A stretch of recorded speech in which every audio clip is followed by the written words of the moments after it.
This year marks 10 years of the war in Afghanistan. We have to ask the question, are we entering into a phase of continued war? Because Afghanistan, prior to its invasion, was the second poorest country on earth. Against Afghanistan, the Taliban, who are Afghanis, we have two superpowers. One, the United States, and the other, Europe. Europe spends 5 times more on its military and intelligence affairs than China. Just over half that of the United States. These two superpowers have been unable to subjugate Afghanistan.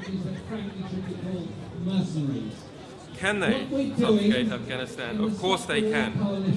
If there was a national will in the United States to do that, and there was a national will in Europe to do that, of course they could subjugate the second poorest nation on earth. That they cannot is not merely a reflection of the sophistication of the resistance to occupation in Afghanistan and the sophistication of the Taliban, but rather it is a reflection of the lack of genuine will amongst European and US soldiers. Because the goal is not to completely subjugate Afghanistan. The goal is to use Afghanistan to wash money out of the tax bases of the United States, out of the tax bases of European countries, through Afghanistan and back into the hands of a transnational security elite. That is the goal, i.e. the goal is to have an endless war, not a successful war.